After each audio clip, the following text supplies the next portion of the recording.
let's jump into 2020, man. October. That's the last time you competed in the cage. Take Yep. us to after that. You know what I mean? Where were you mentally, like heading forward in your fight career? Honestly, right after that, I was kind of prepared to do Dana White's Contender Series or really whatever Team Iridium had planned next for me. But I had two pretty serious injuries. I don't want everybody to know, like, especially the people I'll be competing against, what they are. But I had two pretty serious injuries that set me back. And then I was actually scheduled to fight this last October. Mhm. And the week of the fight, I get a staph infection and end up in the hospital. So I was just like series after series of kind of bad luck things that happen. But now I'm healthy, happy. It always turns out to work out for the better. I'm more skilled at this point, more mature. So yeah, definitely ready to deliver a beatdown in my next fight.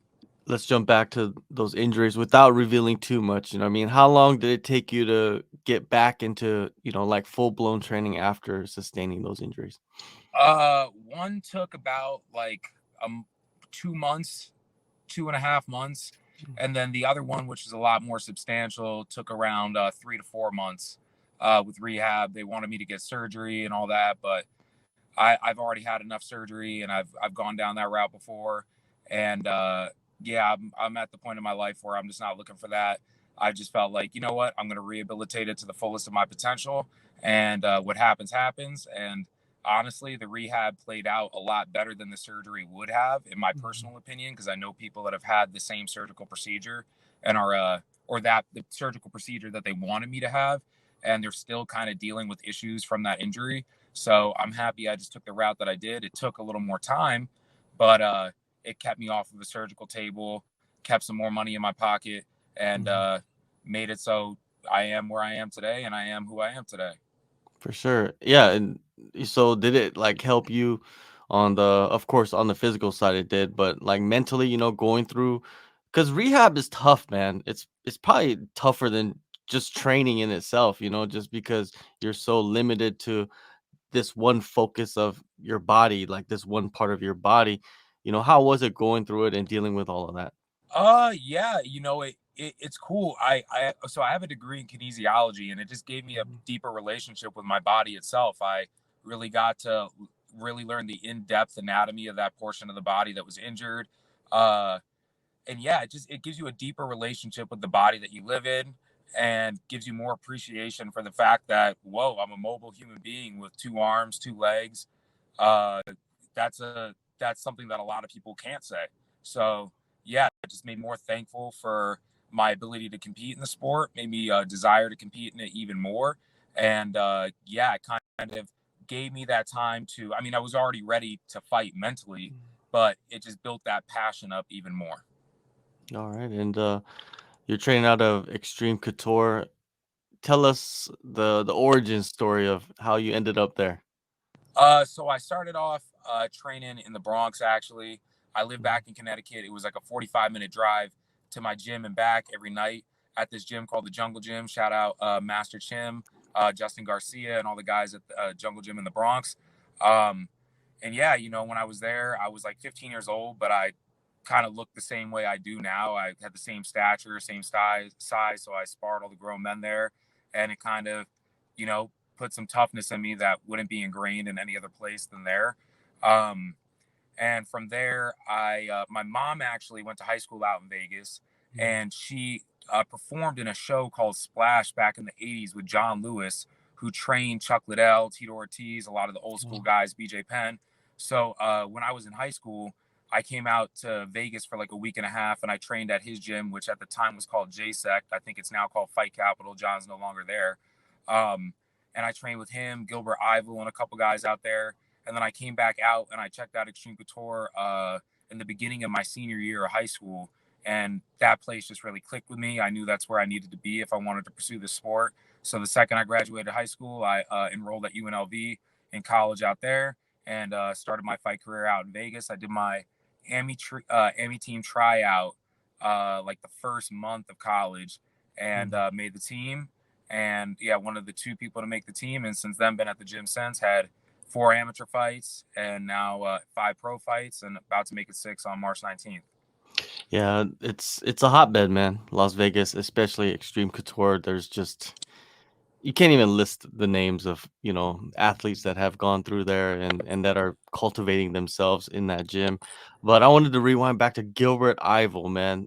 OG, old school. How was it training with him back then? You know what I mean? Like it's different from now. He's a little bit Oh, older. oh yeah. I mean, being like 15 and getting dropped with kicks to the body by a freaking heavyweight, definitely wasn't fun. But I mean, anybody that does the sport doesn't do it because it's fun. We do it because we're driven to by something else. No matter if it's something we don't understand or, we're just compelled by our own desire to accomplish what we want to accomplish. So, I mean, fun wasn't the priority. I just wanted to do whatever I wanted to do to get better. And yeah, it was badass training with him. And I was really excited. At the time I was training with him, it was kind of like right when he was in a transitionary phase when he was about to go into the UFC. And he went into the UFC. I know it didn't, play out the best for him there, but I mean, the dude's a legend in the sport.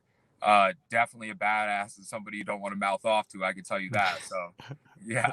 Yeah, I've interviewed him before, and he just seems like a pretty chill, like calm, nice guy, man. Like, Bro, the but opposite of what you would expect from the videos that you see of him like yeah, knocking out a ref and stuff. yeah. So, I mean, he's the complete antithesis to that. I think, you just got to stay on his good side. So, I kind of made sure to the whole time that I was training with him. It was definitely fun. Shout out Gilbert if you're Yeah. watching this at all. Yeah, Gilbert, man. Yeah, I interviewed him before his last fight. The last time he actually competed, where he went over to China, and you thought he was gonna get in a brawl, but ended up like arm barring the guy and like breaking his arm, which was a trip, man. To Damn. see, yeah. So it Let's was a go. great performance by Gilbert. You know what I mean? And yeah, this fight coming up that you have, Steel Fist Fight Night, I believe in Utah. Yes. Um, talk about how you ended up hooking up with them. You know what I mean? That promotion. It's actually mad funny. So I cornered somebody out in Steel Fist for one of their amateur fights. A dude that I coach named O'Shea Jordan. He's definitely a real cool up and coming heavyweight fighter. And while I was cornering him, the dude that I'm fighting was actually fighting that night in the main event. And yeah, I mean, I told the promoter, yo, I mean, either of these dudes that are fighting the main event, I'm down to fight. So if you want, I'm down with it. If they're down, and there nothing really came of it for a second, and I got a couple options put on the table before that. None of those ended up working out, not because of anything on my end, just because of things on their end. And from there I actually got reached out to by my last opponent that I formed a pretty good relationship with, just chill dude. And he was like, bro, I seen that you've had fight options, they've fallen through, do you want me to kind of put something in the ear of the Steel Fist promoter to see if I could get you a fight? And he actually hooked it up. So my last opponent, Eric Munoz, thank you so much. He hooked me up with this fight, and he's actually going to be fighting on the same card, which is cool.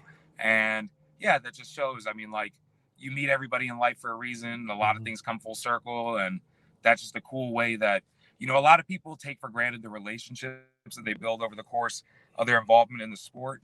And I've realized that, like, as much as getting the hand raised, as much as all that is important, because that's clearly what I do this for, the other things that come along the way are just as valuable. So yeah. Yeah, yeah, that's great to see. And your opponent Nino Genao, I believe that's how you pronounce his name.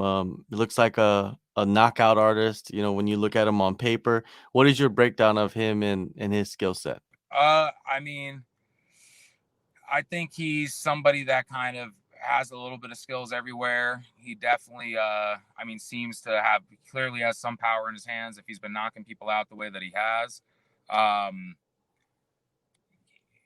I mean, if I'm not going to sit here and lie and be like, wow, I was super impressed by his last performance, and all this, I really wasn't. That being said, I take everybody like I'm fighting, Anderson Silva or GSP. So I'm taking him serious. I'm assuming that he's going to want to come out and brawl. I'm assuming that he's going to assume that I'm exclusively going to want to take him down, which is definitely not the case. And yeah, I'm ready for. I'm going to take the fight where I want to take it, irrespective of if that's the stand up or if that's on the ground. It's going where I want it to be, and where I take it, I will dominate. So yeah. And is this fight back at welterweight?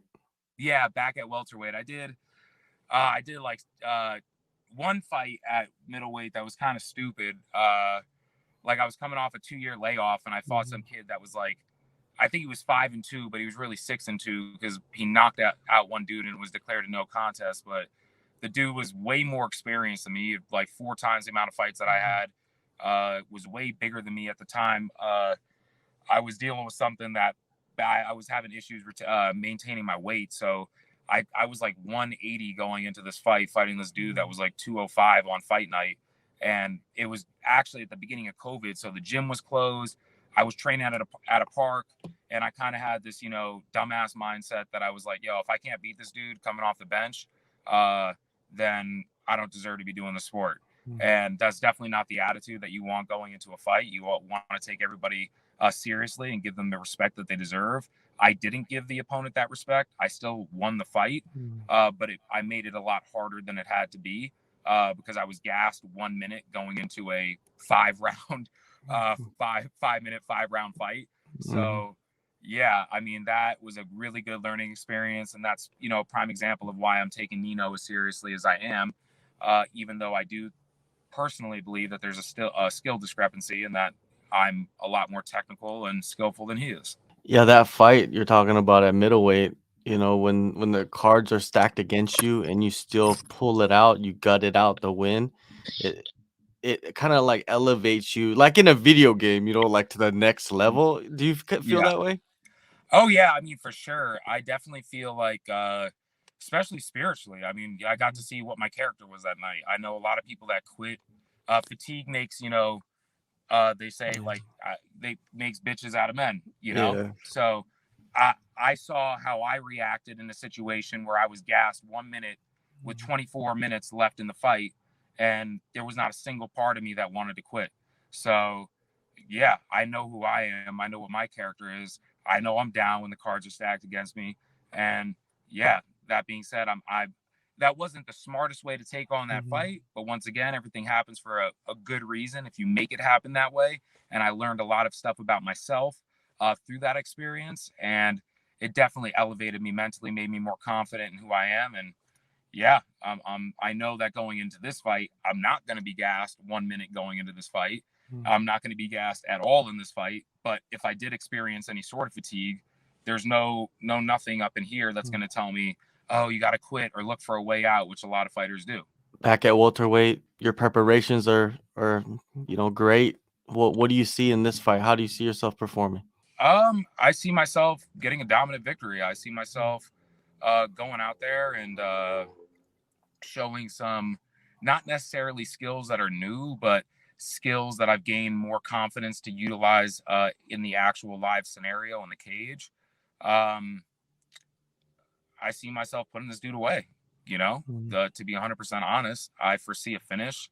I foresee it within 2 rounds, um, and I go into every fight accepting the worst possible outcome. In order for me to go into it, I have to say, man, I could get knocked out tonight. And that going to happen? No, but I've accepted everything. So now I'm ready to do what I'm going to do since you accept all the possibilities that can happen. So yeah, I'm ready for whatever. I'm ready for a 15-minute war. I'm ready to cuz the dude I fought up in Montana, he was a lot different when I fought him than the previous fights that I saw. So people make improvements. You don't know if they got a new coach, if they're going to a new gym, if they're taking their training more seriously. What? I don't know who this dude's going to be on fight night. I know who I saw in December. That may be a completely different person than who I see in March. So I'm prepared to be fighting, Chris Lieben. I'm prepared to be fighting Anderson Silva. I'm prepared to be fighting Mhm. GSP. Probability wise, it's not them, but that's what I'm prepared for.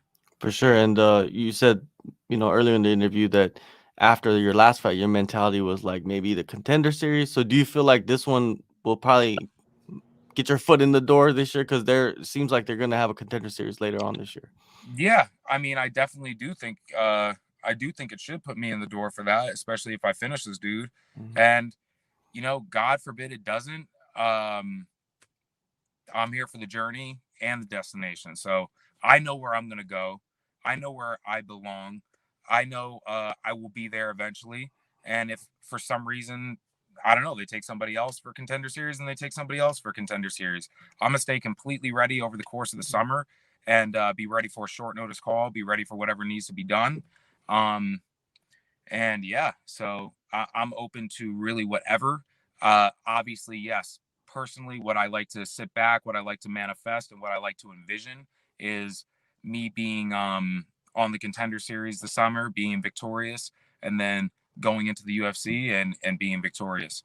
But if I need to go beat up some other hometown hero before I do that, I'm game.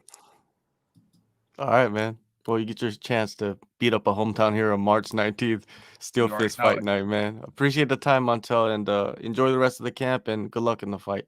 Much love. I appreciate you, sir. Thank you for having me on the show. Thank you to all my sponsors. Thank you to Flirt Cannabis. Thank you to Extreme Couture. Thank you to Energy of Flows Fitness, Gilbert Ivell, Justin Garcia, Coach Dennis Davis, Eric Nixick, everybody that's helped me out along the way. Thank you all. Love you all. And peace out, everybody. Thank you.